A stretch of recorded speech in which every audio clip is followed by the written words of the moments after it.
Hosters, my name is Blue and today we are lost in Hiveswap Friendsim. I know last time we played this I said I was going to do lands as well as read the Green Sun Star excerpt from our lovely short webcomic Homestuck. However, I am on a crunch for time, so unfortunately. So we will do that Friday. Definitely. Speaking of Friday, I'm sorry for no uploads Friday. It seems like I'm getting worse and worse at uploading. Oh my god. Okay. I don't know where my mouse went. My cursor. There it is. There it is. Okay. And okay. Technical difficulties. Now, I know this isn't gonna lead me to the ending, but I'm still gonna do it to see what it says. Oh man, the sound of that is making you quake in your slutty little boots. Controversial fictional material, you say? Damn, it's almost starting to sound like a woman wrote this. Count you out. Ardetta clicks her tongue, reaches for a cup of markers she kept on the table next to the door and pulls one out. You flinch back as she wields it like a weapon to draw a big blue X on the back of your hand. Here. Now all my fine guests will know we're a delicate little angel in our... We've a delicate little angel in our hands. Then she turns to Linra. What about you, my sweet thing? Huh? Oh, I'm not real, so it's cool. Very well then. Welcome to the bash. Drinks are free, but if you die of poisoning, you're contractually obligated to croak in range of one of my cameras. Toodaloo! Okay. Ardetta blows you a toxic kiss and saunters off to mingle with some of her enthusiastic guests. You and Linra, step past the threshold and have a look around. Linra is visibly nervous, which is unfortunately a bit infectious. You ask her where her friend is. She glances about a bit. Oh, I don't know. He's... Oh, over there. You follow her gaze into the living area of the house. It's a far cry from the sight outside. The music's not nearly so bumping as you originally thought it was. The whole shebang seems to have a pretty chilled teenager drinking Kool-Aid vibe. Apart from the fact that that's definitely not Kool-Aid. Everyone's milling about, chatting ambly. You spot a few familiar faces. Diamond flirting with roasting his Frank in the hearth. Elward leaning casually against the doorframe to the kitchen and talking to a cute girl. Skyla recounting some recaptured rodeo capper to a group of gathered trolls. It's a real diverse roster of friendly folks. You spot who Lynn is pointing to in the corner of the parlor's arrangement of couches and armchairs. Sat among a group of friends on the floor, the only other Jade Blood in the room. He's even more impeccably dressed and well done up than the rest of the markedly fashion-forward Jades you've met. When he catches sight of Lynn, his face lights up, and he rises to make his way over to greet you. Oh, Lynn, you've made it after all. I was starting to think you weren't going to come. Well, surprise! I didn't! Not come, I mean, I did come. Hi. I'm here! You cringe, but Lan seems otherwise unaffected by Lynn's astonishing embarrassing display. He turns to you with a warm smile. And who is this? You can't help but get a little flustered when your eyes meet. His makeup and stylings might lean to severe and feminine, but he has a contrastingly calm and masculine voice that puts you to ease straight away. He seems to have quite the opposite effect on Lynn, Before you can answer yourself, she starts babbling a mile a minute. Oh, this is my friend. I invited them. They're an alien. And I guess I almost murdered them because I was jealous of their friendship with Bronya, but lol, but I did it and we're friends now and I'm starting to work past my self-destructive obsession with her and they've agreed to come with me because I'm socially anxious and afraid of you. Oh, that's awfully nice of them. Hold on, sorry. I know that was a lot at once. Let me reorganize that statement in a clear, distinguishable list of bullet points. You've absolutely no need to do that, Lynn. I've understood points you've made just fine. Oh, okay. Lynn looks back at you. His nails are weird. Thank you for helping Lynn feel more comfortable here. Why don't you come sit with us? Lan turns and gestures to the other trolls he's speaking with before, a teal-blooded boy and an indigo-blooded girl, neither of whom you recognized. They both have notebooks in their laps. They give you friendly waves. Okay, sounds great. What are we doing? We were just in the middle of poetry reading. I don't know if you prepared anything of your own to share, but you might find it relaxing just to listen. Poetry? Lynn's face has gone bright green. Oh boy. Why would you think I've written any poetry? I don't really. It was merely a suggestion. Have you? Well, maybe. Wait. No! You put a comforting hand on Lynn's shoulder.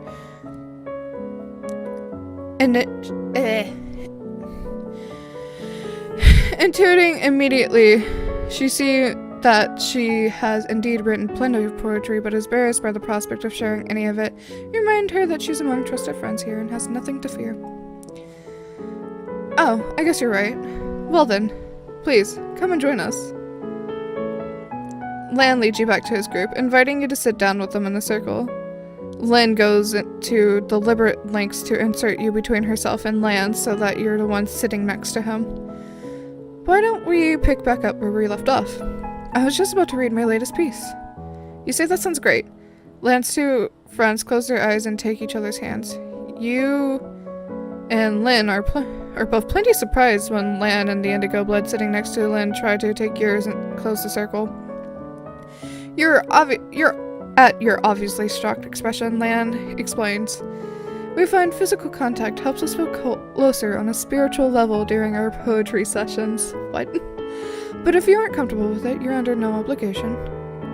You feel really respected right now, so you and Lynn both assent to join the circle. She even takes the initiative to hold your hand first. Lynn reaches out and takes your fingers gently in his. You don't know what it is, but you can't help from blushing shyly. His hands is soft and warm in yours, short red nails immaculately manicured. Then, let me begin. This is a short poem I've written in free verse based on something haunting me as late. Reflecting back on one of my most complicated and passionate past relationships. Forgive me, this might be a bit raw. It is, as of yet, untitled. Lan draws a deep breath and closes his eyes. His notebook is open in his lap. You can see the poem written there in an elegant hand, but he doesn't need to look at it to recite the words. What is the meaning of a memory? A question I oft ponder. Intangible and untraceable by anything but the mind, yet so potent as to leave one sick, as if poisoned or wound in the literal sense. And what meaning is there in regret and longing? Can my laminates change the past? Will they move the future? Shall they amount to much more than what amours my here and now? If I restrict my world to that, but which is before my eyes, to those whom I may touch, to that which I might alter, one would no doubt conclude that thoughts of you are lost among what I consider to matter. And still you haunt me yet, like a scar, like a disease uneager to abate. Who are you, and who am I, after so long without you? I know, I don't know, I won't know. What I do know, and what I know, and what can it even mean to know? No, no, no. Ah. Though it vexes me, though I little valued it when it was before me, and a thing, and a you I could touch and see and know and hate and wonder, revel, worship. Now it and you are a traceless ghost, and I preoccupy myself with nothing but futile task of redefinition and reinterpretation.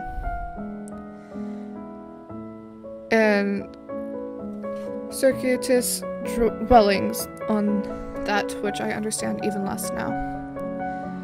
That in the times when my wonderings might have been so easily answered with a question or a bite or a kiss or even a single word spoken honestly, I press through, I am to give color to our bond. I look not to onyx nor ash, but what pulses within our very veins, that so blinding jade, hard as the stone for which it is so named, twisted and pulled, hammered and forged, shaped unnaturally as of a chain, a stricture within scriptures, a certain so meaningful tincture. Resent you though I must, envy you though I may. Now leagues and leagues stretch between us, and I make peace with naught but what I say. You are only that which is within me, my blood and my mind, and that is at once nothing, and the most elementary definition of everything. You realize you're holding your breath when Lan finally finishes. The circle falls into a meaningful silence, taut as a wire. The tension breaks when his eyes flutter open, tears spilling over his long lashes. He squeezes Lance gently. He weeps silently and beautifully. Such powerful art. He musters a wan smile as he gazes across the circle at Lynn. Lynn, would you like to read next? Lynn looks stunned.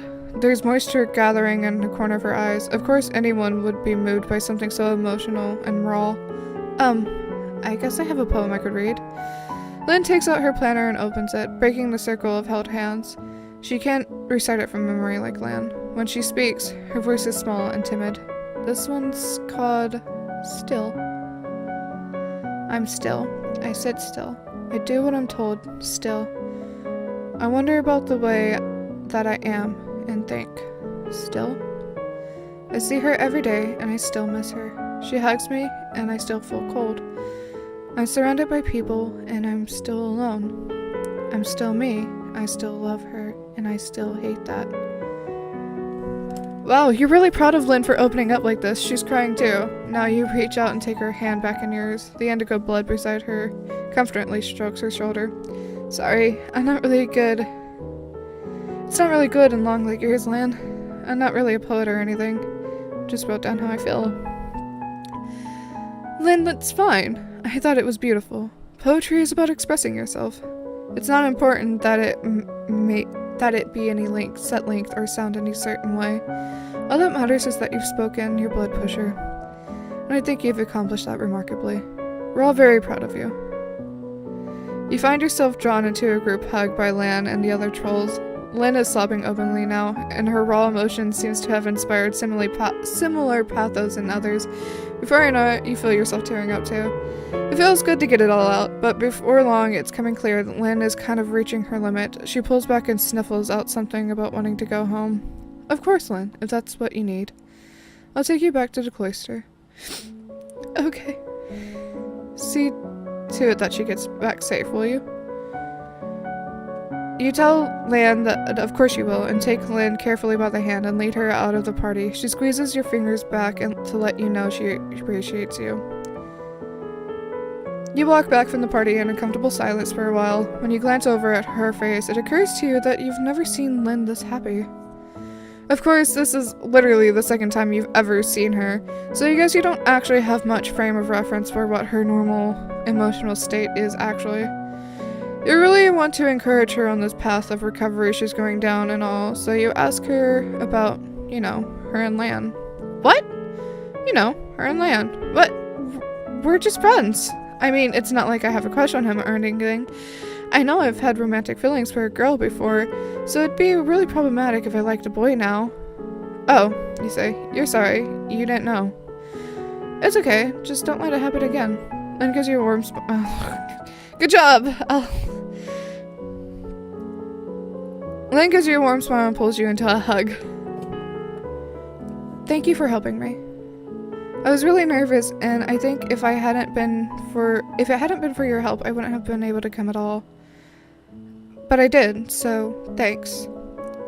It wasn't perfect, but I think I really opened up tonight. I'll see Lan again. And you, I hope. And in the future, things will be easier, right? You're certain they will. You put a comforting arm around her shoulders and walk her the rest of the way home. You feel like this night really taught you an important lesson. Not everything is about collecting the largest quantity of friends as is humanly possible. Sometimes strengthening your bond with someone you already know can be just as rewarding. So, screw you, you say. The concept of good endings and bad endings and narrative railroading. This route makes you feel heckin' valid, and that's fine by you. Valid! Oh, that's cute.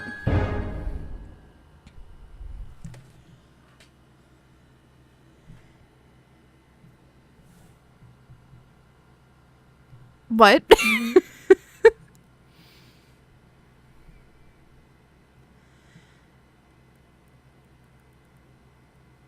Is this just gonna take me? Yeah. Okay. It's been 16 minutes. No. Load. Load that one. Yes. Call his mom. You rip Lan's off your mouth, lift hands in the mouth, and you rip Lan's hand off your mouth and start yelling for Bronya. What the fuck, dude? Lan tries to scramble away from you, but makes the last sort-ditch effort to escape, but it's no use. Bron hears you and comes running furious. She hooks the locked door off its hinges before you can even get up and let her in. You duck flying checks of alien architecture and scuttle off to avoid what you fear might be rather alien fists. Lan! As angry as her voice is, some of the fury goes out of her face the moment her gaze lands on Lan's state of partial undress. She reflexively brings her hands up to shield her eyes. What in the world? Put your clothes back on this instant, young man! Lan freezes where he stands, apparently accepting that he's been caught. There's nowhere left to run. If he doesn't intend to fling himself out the window, a sneer uncurls on his face. Oh, please, save the purity act. Like this is anything you haven't seen a dozen times before. Bronya's face goes a bright jade. What? What in the world are you implying? I would never! Forget Lan, you've always been the craziest bitch in the whole cloister. You know you aren't actually our Lucis, right? Bronya marches right up to Lan and slaps him hard across the face. Lan makes an undignified noise as he recoils from the blow. It looks like it really hurt. His face is stinging under the bright handprint. He forces out a strained laugh. My word, Bronya. If you wanted to join us, all you had to do was ask. Damn, you wish you had some popcorn right now. You just gotta sit back and take it all in. Lan's invective has an apparent desired effect. Bronya is all but steaming at this point, hands balled into fists at her sides. You kind of want to say hi to your friend, but she seems a little preoccupied. I am not going to rise to your petty baiting. You know you're in the wrong here. My eye is burning.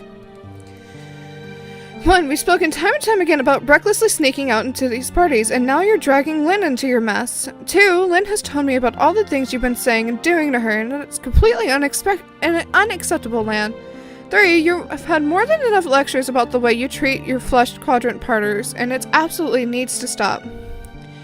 4. You're coming back with me to the cloisters right now. When we're home, we're going to have one less serious talk about this, and if things aren't changing, there are going to be consequences. Eventually, Bronya's overbearing hollering seems to finally break Lan down. He sighs, shoulders slumped, and eyes rolled. Fine, fine. Bronya crosses her arms indignantly as she waits for Lan to finish fixing his clothes. Lan buttons his shirt and puts back on his jacket and tie. He seems to want to go retrieve his palm husk, which he seems to have discreetly slid over to where you're standing. He casually saunters his way over. Instead of picking up his own device, he snatches yours out of your hand. Hey, I've got to go, but give me your chitter information. Maybe we can pick up where we left off later, sweetheart. Bronya stomps over and grabs Lan by the ear and drags him away, but not before he's finished putting his chitter contact in your palm husk. He shoves it back into your hand and mouths a "see you later," then is fully hauled out of the room. Hypocrite! You need to shut your mouth. And then they're gone. Friendship accomplished, you guess? Chitter mutuals. What are you wearing, MC?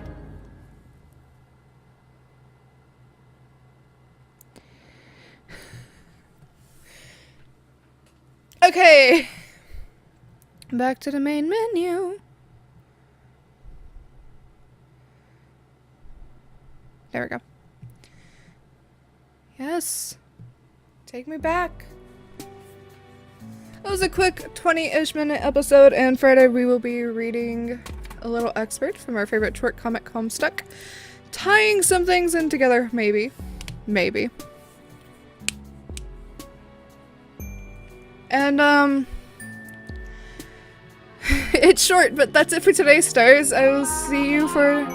No. That's it for today's stars. If you liked the video, please give it a like and subscribe if you haven't already to join our wonderful galaxy. Comment down below and I'll get back to you somewhere or another. Sorry if I seemed distracted. I kind of am. And, I'll see you for our next adventure. Remember, we're all made of the same cosmic dust, so be nice. Kate, love you. Bye!